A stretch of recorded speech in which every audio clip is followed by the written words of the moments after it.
sahabat kabar Medan, Horas, Mejua-jua, Jua-jua, Yahobu, Ahoy. Sekarang kita ada di program Smart Talk bersama aku, Sarapia Desideria Panjaitan. Dan di sini aku nggak sendirian, sudah hadir Abang Palaceta Subi Subianto selaku Ketua Umum HIPMI Kota Medan. Dan kita akan ngobrol seputar entrepreneurship, menjadi pengusaha kreatif dan survive di masa pandemi. Halo Bang Ceta. Hai. Apa kabar? Kabar baik. Baiklah, luar biasa. Dan ini Bang, kita ada beberapa pertanyaan dari sahabat-sahabat kabar Medan. Yang pertama, ada di masa pandemi ini akan berbagai banyak sektor ikut terkena dampak. Kira-kira menurut Abang selaku Ketua Umum HIPMI Kota Medan, dampak apa yang terutama dirasakan oleh para pengusaha, terutama pengusaha muda? Oke. Kalau mengenai apa yang terjadi terhadap pengusaha pada saat pandemi ini, sudah banyak di berita. Apa isinya itu? Bahwa semuanya terimbas. Betul. Hampir semua industri yang di sektoral seperti yang umumnya yang selama kita bisa bilang sejak kemarin tidak pernah terpikirkan, kayak restoran, seperti hiburan, seperti apa kita bilang hotel, resort yang bisa dibilang katanya seperti tambang emasnya masa depan. Benar. Ini semua terimbas. Dan yang mana terimbas duluan adalah sektor industri travel. Nah, ketika industri travel terkena, banyak orang berpikir itu saja yang menjadi korban kan, padahal tidak. Ada yang namanya domino effect. Apa itu? Ya, kalau tidak ada turis datang ke kota kita, apa yang terjadi? Semuanya bermandak. Biasanya kalau orang datang ke sini sebagai turis, dia pasti membawa keluarganya atau temannya, pasti dia kan spend money kan? Benar. Uang itu berputar atau nginap di hotel. Apa yang terjadi pada saat sekarang? Dead. Gitu. Jadi apa yang dirasakan pada saat pandemi ini bisa dibilang masa prihatin. Benar. Jadi bisa dibilang saat ini adalah saat di mana seluruh pengusaha yang terimbas itu untuk berpikir ulang dan untuk menata kembali bisnisnya, untuk melihat apakah ini masih relevan untuk kedepannya. Benar. Dan disinilah mempush setiap pengusaha itu untuk melakukan sesuatu hal yang namanya riset dan development di berbagai lini industri yang terimbas. Tapi kita tidak bisa bilang juga ada sebagian yang beruntung, diuntungkan pada saat ini. Contohnya, Mbak Sarah ingat kan industri kayak dulu siapa sih yang terpikir mau buka Alkes? Benar. Siapa yang mau terpikir untuk membuka alat kesehatan ya? Apotik? Apotik. Hari ini mereka yang menjadi kayak seperti tambang emas kan? Benar. Ya kan? Tapi banyak orang, saya selalu bilang kepada teman-teman yang nanya kan, Bang, kita bisa apa? Saya juga nggak tahu. Apa saya buka toko apotik? Udah telat. Jadi yang untung itu yang dulu tidak dilihat. Mereka sudah punya infrastrukturnya, terus saat inilah mereka lagi naik. Yang dulu yang lagi naik ya, sekarang ini lagi terpuruk gitu. Jadi kalau dibilang, saya selalu melihat sebagai pengusaha, melihat ini adalah waktu berpikir. Waktu berpikir. Berpikir apa yang kita harus lakukan agar kita bisa pertama bertahan, kedua survive, sama ya kan, untuk memajukan bisnis. Yang ketiga, kita melihat ke depan nanti bisa apa yang bagus, gitu sih. Baik. Selaku pengusaha muda juga, Bang Ceta, bagaimana pandangan Abang tentang para pelaku usaha dan juga para pekerjanya yang dirumahkan dan juga di PHK? Itu menurut Abang gimana? Jadi gini, kalau nggak salah kita pernah satu panggung waktu acara dengan Kak Meril, iya. yang ada Dokter Tirta. Benar. Pada saat itu jujur, menjadi pengusaha ini sangat menyedihkan. Betul. Banyak orang berpikir, wah ngapain pengusaha dibantu pada saat ini? Saat pandemi yang harus dibantu tuh rakyat. Saya nggak sepaham dengan Dokter Tirta. Oh iya? Mana saya sepaham? Gimana tuh Bang? Contoh gini, Oke. Kita lihat secara gamblang ya. Betul. Ingat nggak waktu kemarin dia bilang katanya, ngapain pengusaha dibantu? Ingat nggak? Benar. Dia lupa, siapa yang bayar pajak? Gitu, saya nggak bilang semua harus dibantu pada saat ini. Iya. Dan kalau mau ini Indonesia selamat, yang harus dibantu adalah pengusaha. Betul. Kenapa dia mata rantai pertama? Nanti saya ceritakan kenapa itu penting ya. Kedua, dia bilang kan, iya bayangin saya pengusaha, saya punya 60 gerai, 30 udah saya tutup, saya jual saya untuk nutupin karyawan saya. Saya mau bilang kemarin itu, Pak dokter salah besar. Teman saya, ini nggak Bang Sandy? Iya. Notaris kan? Notaris. Beliau usaha mobil rental. Iya. Dan bukan satu yang seperti itu. Dia sangat concern kok dengan pegawai dan stafnya. Bilang, bro mau beli mobil nggak? Masalahnya kalau jual sepatu 1 juta masih bisa orang beli. Iya. Kalau kita yang punya mobil, betul. Kira-kira harganya 250 juta siapa? Betul. Pada saat itu kan, semuanya down. Mungkin ada orang duit pun dia tahan. Kan kasusnya berbeda. Iya. Betul kan? Terus udah gitu, kenapa pengusaha harus dibantu? Itu tadi, pemerintah kalau mau menyalurkan bantuan, cari perusahaan gede. Iya. Daripada dia nyari relawan, I'm sorry to say, ribet. Apa relawan nggak perlu dikasih makan? Nggak ada imbalan? Kan nggak mungkin. Betul. Mendingan cari, lihat simple, gini nih. Di daerah Medan, Sumatera, pengusaha ini besar, anggotanya misalnya 1000. Pajak, cek, bayar, tepat. Ada tunggakan PBB? Enggak, tak. Oke, pemerintah datang. Pemerintah punya bantuan ini, berarti kamu kredibel, ini bantuan, tolong kasih dengan pekerja kamu. Perusahaan seperti kita mana mau neko-neko, kita lakukan, dan Pemprov sudah melakukan itu. Betul. Kita memakai itu. Kita dapat bantuan, anggota kita kirim surat ke sana, kita langsung kasih. Dan tepat sasaran kan? Tepat mungkin sasaran. lah kita jual sembako lagi, Betul, gila, betul, kan nggak Bang. mungkin. Betul. Kita kan mau anggota kita selamat juga. Betul, gitu betul. sih. Jadi artinya pada saat ini pengusaha perlu diperhatikan. Banyak orang bilang bahwa pengusaha tidak perlu dibantu, salah besar. Saya rasa pengusaha sebagai ujung tombak penggerak ekonomi patut diperhatikan. Baik. Tadi ada yang menarik dari kisah Abang dan juga cerita sharingan Abang tentang bantuan pemerintah, insentif, tindakan-tindakan insentif yang sudah program-program yang diberikan kepada masyarakat melalui pemerintah, yang menurut Abang itu sudah cukup membantu atau tidak, Bang? Sudah efektif Saya rasa gini, atau bagaimana? Program pemerintah bagus. Bagus ya? PEN, Pemulihan Ekonomi Nasional, program UMKM yang 2.400.000, program yang kemarin listrik, gitu. Problem cuma satu. Apa itu, Bang? Distribution channelnya mungkin masih belum efisien, sudah bagus. Kalau dulu mungkin zaman dulu belum ada yang kayak gini. Cuman sekarang pemerintah sudah perhatian kepada rakyat, gitu. Cuman mungkin distribusi channelnya itu perlu diperbaiki, gitu. Oke. Berarti distribution channelnya ya, Bang, channel. Ya? Siap. Iya kan? Berbicara dengan distribution channel, menurut Abang distribution channel yang memang benar-benar tepat, yang mungkin nanti bisa didengar juga dari pemerintahan yang lagi mendengar kabar Medan.com ini, Simple. Itu gimana? Gandeng HIPMI Medan. Gandeng HIPMI Sumut. Oke, siap. Libatkan. Kenapa? Kita ini sudah lama, sudah hampir berapa? Udah puluhan tahun ya. Artinya kita mempunyai data dan kita mempunyai network. Gandeng kita untuk menanyakan, sebab di tempat kita bukan hanya pengusaha, ada yang akademisi, ada yang juga politisi, ada aktivis, tapi pengusaha. Dan mereka kan bisa ditanya, ini gimana sih caranya? Betul kan? Ya, jadi libatkan organisasi gitu. Baik, kalau tadi Abang udah ngajak untuk pemerintahan menggandeng HIPMI. Ya. Kira-kira apa yang sudah dilakukan HIPMI terutama untuk mendukung pemulihan ekonomi? Pada saat ini, ya pasti, saat ini HIPMI dari pusat juga memberikan bantuan seperti masker dari awal, Ketumaming juga memberikan sembako awalnya, Sumut juga, gitu. Tapi kan gini, bukan tapi ya, kadang-kadang kita juga nggak tahu nih, gimana ya, pemerintah ini butuh apa? Jangan kita gini loh, misalnya orang lain bagi masker kita ikutan, kita harus tepat sasaran gitu. Jangan karbitan ya, Bang ya? Iya, jangan karbitan betul, gitu. Betul. Jadi mungkin ke depannya ya, jujur nggak ada yang tahu COVID ini akan datang. Jujur kita nggak tahu sama sekali. Ini kan tiba-tiba. Betul. Suddenly kan. Jadi mungkin ke depan belajar dari sini, mungkin better preparation sih. Oke, baik. Better preparation. Kita akan kembali lagi sahabat Kabar Medan ngobrol bareng Bang Ceta selaku Ketua Umum HIPMI Kota Medan setelah yang satu ini.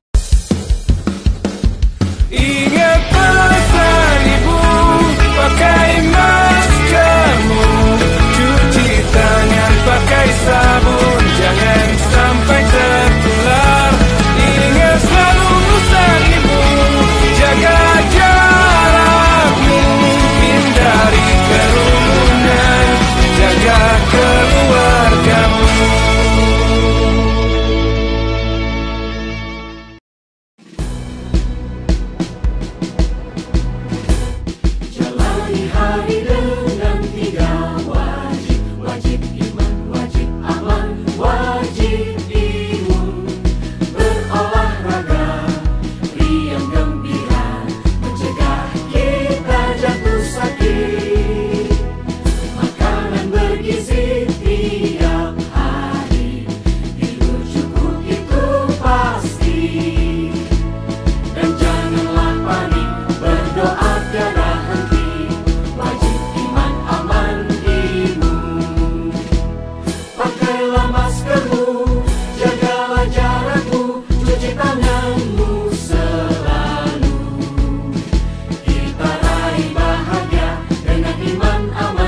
Halo sahabat Kabar Medan, bertemu kembali di program Smart Talk.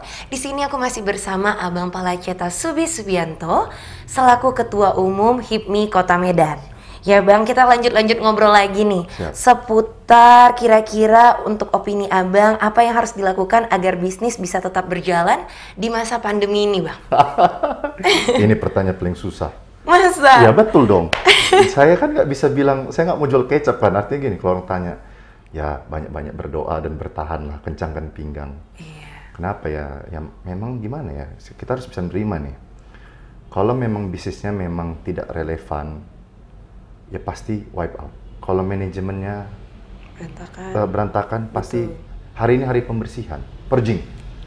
Jadi ibaratnya hari ini seperti dikatakan oleh Warren Buffett, when the tide is dissipated, baru nampak orang yang di pantai itu pakai apa. Tahu istilahnya kan? Kan waktu air penuh lagi gini, belum ombak itu gini, dia belum turun, dissipated, orang masih nampak, oh semua cuma air kan, so they don't know. Jadi I think ya hari ini hari pembersihan, like it or not, suka atau tidak, inilah hari yang menentukan lah kita betul bisa atau tidak. Dan pasti semua terimbas, kita juga terimbas, Focal Point terimbas. Aku nggak mau bohong, oh kita nggak, cuman kita bertahan. Kenapa? So we survive. Ini kita kan udah sampai sini ya. Kalau nanya kemarin ini interview 5 bulan yang lalu, saya pasti bilang I don't know. I will say I don't know. Iya benar. Banyak berdoa aja lah. Cuman good news, tanggal 1 nanti CGV buka. Oh. So it's good news ya. Yeah. They will menerapkan social distancing kayak health concern gitu. Dan bisa kita bilang I think seperti ku bilang, kalau kita mau survive ke depan ini, you got to do the research and development. It's a must. Jadi kayak kemarin lucu, saya senang sih, saya selalu suka sama anggota saya yang inovatif. Artinya gini loh, kalau kerja di ini kita nggak perlu minta. Nih buat temen-temen ya, kalau kalian mau minta lebih, jadi saya sering datang ini nih, saya cerita dikit ya. Oke Bang. Datang saya. Silahkan. Pak Bos. Ya kenapa? Saya mau naik gaji. Oke paten. Apa ceritanya? Istri saya 5. Hah? Anak 4 kali 5. Aduh, bos bilang gitu. Jujur ya, Mbak Sarah, itu argumen yang saya bilang adalah you go out lah, serius saya nggak bisa tahan. Kalau datang gitu gini, bos. Kalau mau naik gaji gitu, bos. Udah bos, malam gue berdarah-darah, bos. Gue nyelam masuk ke laut, bos. Aduh. Saya cuma naik per 1. Selesai barang itu. Dapat bos di belakang. Oke, lu mau apa? Nggak usah lu minta, gue udah kasih. Gitulah. Jadi argumen dengan productivity. Betul. Nah, yang saya mau bilang itu pada saat ini anggota itu ada satu yang cukup inovatif, dia bilang, "Pak, kita jualan nasi goreng aja." Oh, ini bagus. Saya bilang, jualan online. Terus saya bilang gini, setelah pikir renung satu malam, shit, mana bisa lawan Komda? Komda udah 40 tahun. Komda udah rame kali kan, iya, Bang? Iya, udah lama Komda juga. udah 40 tahun kan? Betul. You know, I don't know, long kan? Mana mungkin kita baru buka? And how many people jualan online waktu terjadi pandemi. So, it's not a good decision. So, sebagian toko kita tutup, tapi will be reopening nanti. Gitu, we will improve it. Saya baru berpikir ada yang harus dirubah, menu-menu yang juga dia improve. Jadi intinya apa yang harus dikerjakan sekarang? I think waktunya berbenah, improve yourself. And survive. Ya. Oke. Untuk usaha UMKM nih Bang, apa ada tips dari Abang khusus yang harus dilakukan agar bisa tetap survive tadi? Again, research and development. Research and development. Oh nice. Gitu. Yang itu tadi, kayak misalnya gini nih, enggak lah misalnya kita kan, misalnya lah bagus. Tiba-tiba ada orang bikin satu ikut-ikutan, tapi kalau memang jiwanya nggak di sini, dia cuma berpikir gini nih, saya cuma mau dapat dari pendapatan dari YouTube. Betul kan? Ada kan yang bikin gitu. Trust me, they will not make it. Mereka pasti gagal.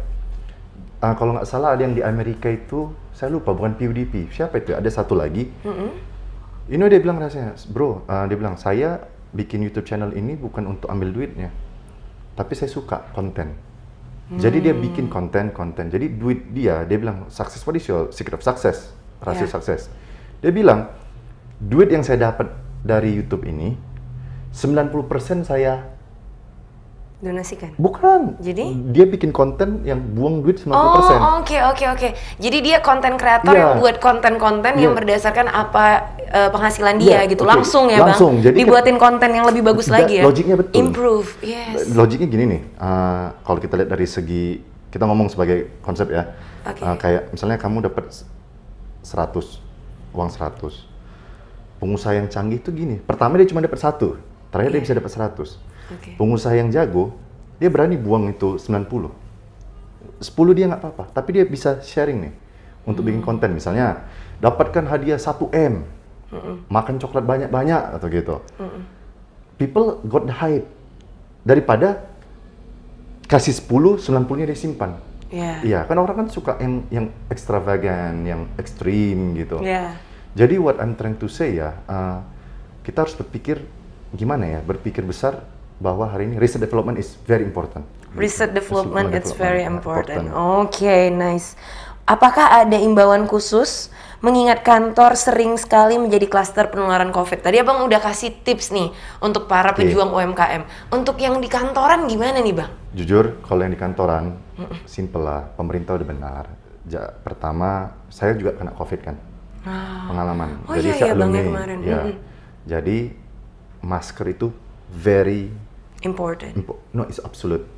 Harus ya, wajib ya. Masker, kedua cuci tangan, itu wajib. Yang ketiga yang saya itu kena itu karena bukan saya ya, memang kebetulan, memang itulah jaga jarak, jangan bersentuhan. Di kantor itu ya kalau bisa buka, cuman kan problemnya kan kadang-kadang ada di kantor ini yang nggak percaya ada COVID. Sampai sekarang ada orang nggak percaya COVID. Betul. Dia ya pergi-pergi, itu kadang-kadang yang jadi klaster ke kita gitu kan. Jadi kalau di kantor kita selalu mewajibkan lah. Terus yang keempat ini ya, yang ini harus ditekankan kepada kita ya semua, punya rasa empati. Rasa empati. Care, artinya gini lah, kadang-kadang kan ada orang udah batu, demam, dia mesti datang. Jujur Mbak Sarah, kalau saya hari ini saya demam, atau saya nggak akan datang kemari. Betul. Why? Menjaga I endanger the people. Yes. Ya, so I don't want that gitu. I feel bad. Kalau orang yang mati gimana? Betul. Gitu, sebab penyakit ini bisa mematikan. Dan belum ada obatnya, Bang? Nah, udah ada vaksinnya. Vaksin. Yang gitu. masih mau diupayakan ya? Sudah ada. Sudah ada? Sudah ada. Moderna, Pfizer, udah. We are good. This is makanya market now picking up. Kan di Cina orang nggak pakai masker lagi, sudah relax. Benar. Kita bersyukur sudah ada cure, tapi tinggal distribution. Tapi bukan berarti kita buka ya, maksudnya datang udah seperti aman berarti nggak gitu ya, oke. Tapi at least there's a hope at the end of the tunnel. Oke. Tadi Abang sempat sharing ke kita juga bahwa Abang pernah menjadi orang yang positif COVID-19, yang dimana sekarang Abang sudah sembuh alhamdulillah, dan berarti seorang penyintas COVID-19 juga ya Bang. Kira-kira waktu pas Abang terkena itu, apakah mengganggu usaha Abang, bisnis yang sedang dijalankan? Boleh sharing dong? Boleh dong. Jadi kan gini, satu lagi ya, ini good thing ya, at a certain level of business ya, kalau kita sudah pada tertentu, kita harus berani invest ke people, our team. Jadi kayak kalau itu artinya apa? Delegation kuncinya. Jadi waktu saya nggak masuk sebulan, saya nggak masuk kantor sebulan. Tapi tim saya sudah ada yang bergerakkan itu. Delegation, perwakilan kita ya. Ya nggak bisa lah kita ngurus semua satu persatu, you know. Betul. Itu berarti yang Abang upayakan ya kemarin. Oke Bang Ceta, sebentar kita akan masuk lebih banyak lagi pertanyaan. Karena banyak sekali sahabat-sahabat Kabar Medan, anak-anak Medan yang pengen tahu kira-kira apa sih yang dirasain sama Ketua Umum HIPMI Kota Medan ini setelah yang satu ini. Ingat pesan ibu, pakai maskermu, cuci tangan pakai sabun, jangan sampai tertular. Ingat selalu pesan ibu, jaga jarakmu, hindari kerumunan, jaga keluargamu.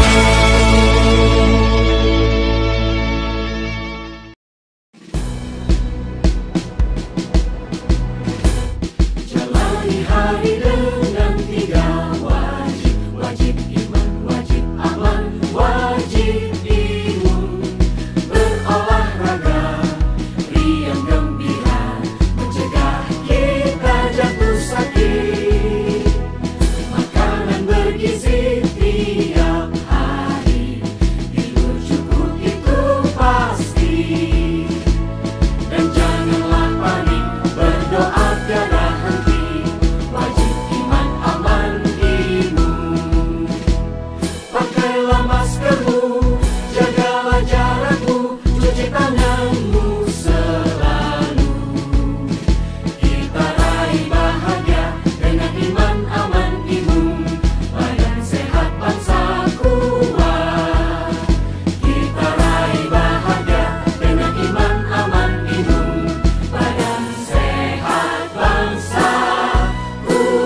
Halo sahabat kabar Medan, kita masih di program Smart Talk bersama Ketua Umum HIPMI Kota Medan, Abang Da Palaceta Subi Subianto. Halo Abang, kita lanjut ngobrol lagi nih Bang. Oke, tadi kan Abang sempat cerita nih, sharing bahwa Abang rupanya pernah tertular virus corona.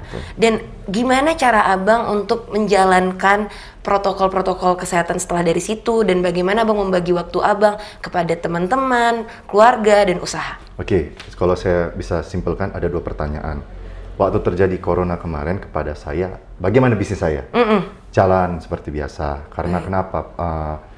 Dalam bisnis itu saya menyarankan membuat tim, good team atau great team itu sangat bermanfaat dan sudah teruji. Contoh, saya nggak masuk kantor hampir sebulan, tapi bisnis jalan. Jadi kalau tanya gimana bisa putting the right people on the right spots, artinya delegation is very important.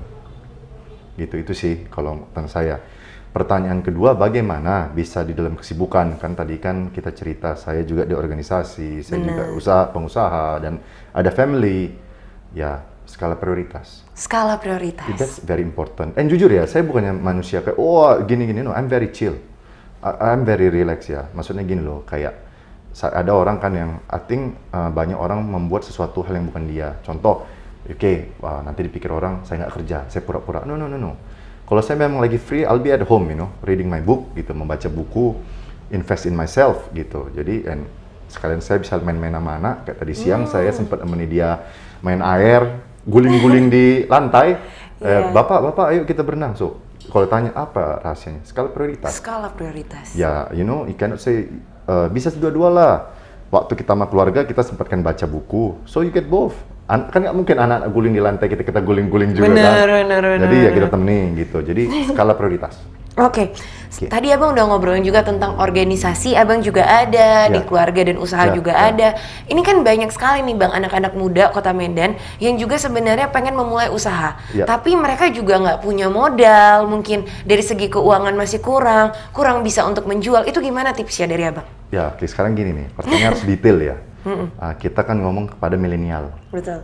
There's a misconception, kayak penyalah mindset ya, bahwa orang itu habis kuliah dia harus punya mobil Mercy, rumah besar, pacar cantik. That's wrong, bro. Betul. Kenapa? Nobody expect anak baru selesai kuliah langsung punya mobil Mercy, kecuali bapak kamu siapa ya? Emang tajir melintir. Ya lah, gitulah. Betul kan? Betul. Kita kan harus realistis gitu. Realistis. Ya, saran saya kalau kamu baru selesai sekolah pendidikan, yang paling the best, kerja sama orang dulu. Jadi daripada kita coba-coba, gue mau coba jualan, it's okay. If you have the money, you have the time, do it gitu. Tapi experience is valuable ya. Betul. Artinya gini nih, daripada kita keluar duit dulu, misalnya mau buka usaha makanan cafe, simple, apply ke McDonald, Starbucks, KFC, and Pizza Hut. Kenapa those 4 companies? Karena companies tersebut sudah mempunyai sistem baku yang bagus. Contoh, saya aja tahu kenapa saya juga dulu pernah kerja gitu. So you get the feeling gitu. Misalnya, saya apa nih, kalau ke Pizza Hut, kalau ke KFC, dia udah punya standar. Selamat siang, nama saya ini. Yang paling the best, I think fun and applicable to youngster apa? Menjadi barista di Starbucks. Yeah. Gitu. Halo Mbak Sarah, minum apa hari ini? They're more fun gitu. Dan it's good ya. Jadi kenapa? Banyak orang ya mau kaya langsung gitu, they don't have feeling, terus gagal dia give up. But it's okay. Artinya gini nih, kalau kita kerja sama orang, kita bisa belajar tanpa coba-coba dan kita tidak keluar duit. Betul kan? Betul. Bahkan kita dibayar kan? Betul. Iya kan? Iya. Oke, dan kita bisa melihat, ini nggak cocok buat saya. Dan orang banyak salah. Uang itu nomor 2. Untuk dapetin uang, you got to know, what is your call? Gitu, kayak apa sih yang kamu mau? Nah Bang, selanjutnya ada pertanyaan untuk tips pemodalan usaha nih Bang. Untuk yang pertama-tama, utamanya itu gimana? Apakah mencari modal dari orang tua, pinjam ke bank, atau justru pinjam ke teman? Coba, kira-kira gimana nih? Kalau orang tua gini, kalau mau jadi pengusaha gitu, ya pasti perlu modal kan. Namanya baru selesai ke sekolah, pasti belum ada modal kan, kebanyakan. Kecuali dia waktu sekolah udah jualan, beda kan gitu. Tapi kan ini aplikasi, ini ceritanya gimana cara mendapatkan modal. Orang bilang, kita ke bank. Tahu nggak cara mau minjem uang di bank atau permodalan di bank itu nggak segampang. Nanti dia tanya, Salah satunya aset mana, nama siapa, dan paling sekolah ditanya loh. Betul. Sebab dia juga perlu kan kredibilitas. Kredibilitas. Ya.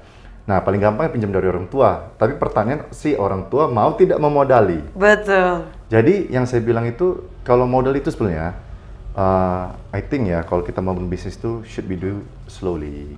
Gitu misalnya pertama ya kita misalnya kerja bagus. Kan kalau ke bank pun mau minjem itu kan kalau kita mulai dari zero kita harus ada anggunan dulu. Kayak misalnya kita punya kerjaan, kita nabung, uangnya sudah mulai terkumpul. Terus kita kalau misalnya kita punya tunggakan, dikasih dikit pinjaman, diberikan kepercayaan, dia tidak gagal bayar, gitu dan seterusnya. Betul.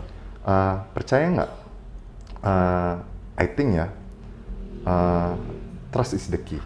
Trust is the Oh key. iya, jujur banyak kok orang kaya itu yang karena dia dipercaya, dia bisa dapat akses to it gitu, bisa dikasih gitu. Misalnya lah kita percaya sama satu orang, kayak pengusaha lah, misalnya kamu jualan barang, misalnya mau beli barang, misalnya kita contoh kan banyak kita dengar cerita di Tanah Abang, sekali ngambil bayar, dua kali ngambil sampai udah bertahun, terakhir dia bilang udahlah kamu ambil dulu deh barangnya nanti bayarnya nanti sekalian, kan ada kan?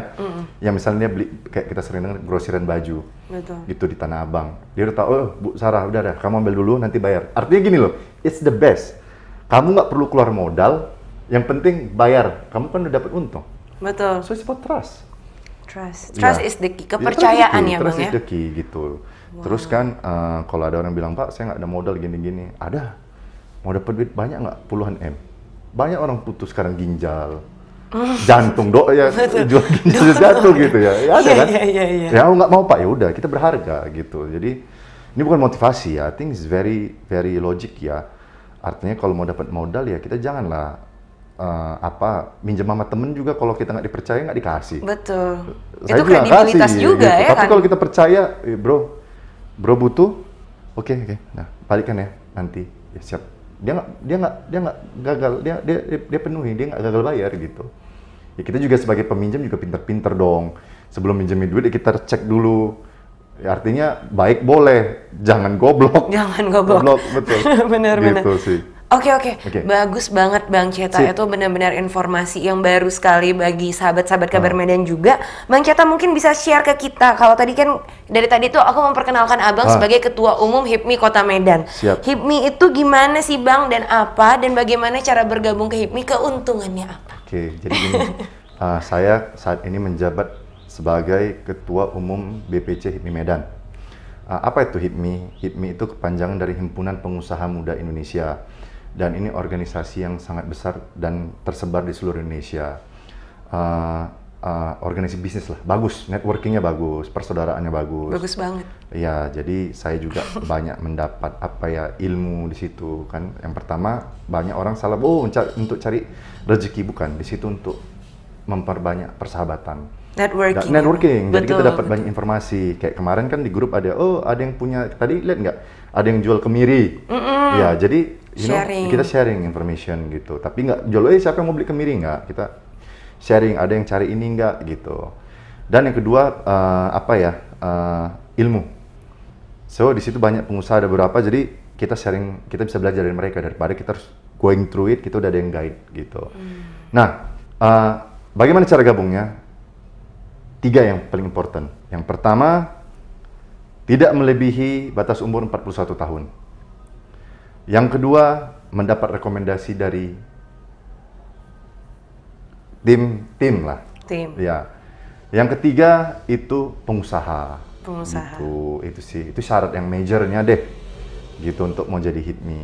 Jadi saya sangat nanti mudah-mudahan pas ada open recruitment kita bakal kabarin, cek Instagram BPC HIPMI Medan. Terima kasih juga Kabar Medan yang sudah mengundang saya gitu. Jadi bisa sharing gitu. Jadi kita tunggu nanti. Baik, kira-kira ada pesan nggak Bang? Tadi kan kita agak throwing back. Oh iya. Tadi kan Abang bilang Abang pernah positif COVID-19. Kira-kira ada pesan khusus nggak? Kalau dari tadi Abang udah kasih kita pemahaman juga tentang bisnis. Dan udah ajakin juga sahabat Kabar Medan untuk gabung ke Himpunan Pengusaha Muda Indonesia Kota Medan. Sekarang kami mau minta saran dan juga pesan dari Abang selaku penyintas COVID-19. Oke, simple. 3 hal. Saya pernah kena tapi saya sembuh. Yang pertama masker, yang kedua cuci tangan. Ini yang paling penting 3. Jangan bersentuhan atau jaga jarak. Itu yang paling penting. Dan selanjutnya ini yang terakhir, last but not the least. Kira-kira apa pesan Abang untuk anak-anak milenial Kota Medan, terkhususnya untuk pemimpin Kota Medan? Ya, untuk Medan berikutnya kan, simple. Programnya udah bagus semua lah dari kedua belah pihak gitu. Pesan saya kepada pemimpin yang nanti terpilih, simple. Jadikan Medan ini kota pelajar. Pasti Medan bisa bakal lebih maju lagi. Kenapa? Kan kalau orang bawa sekolah banyak yang sekolah di universitas kita, waktu pas bulan-bulan tertentu atau pasti dia nggak sendirian, dia bawa keluarganya, jadi kegiatan ekonomi akan berkembang. Wow, keren sekali. Sahabat Kabar Medan, itulah tadi bincang-bincang bareng Ketua Umum HIPMI Kota Medan, Abang Da Palaceta Subianto. Nah, kita berada di program Smart Talk dan kita sudah sampai di penghujung acara. Maka dari itu saya Sarapia Desideria Panjaitan selaku dari host untuk Smart Talk, dan di sini ada Abang Da Palaceta Subianto selaku Ketua Umum Himpunan Pengusaha Muda Indonesia Kota Medan. Kami undur diri dulu dan selanjutnya kita akan bertemu di Smart Talk. Goodbye, dan jangan lupa 3M, memakai masker, menjaga jarak, dan mencuci tangan dengan sabun.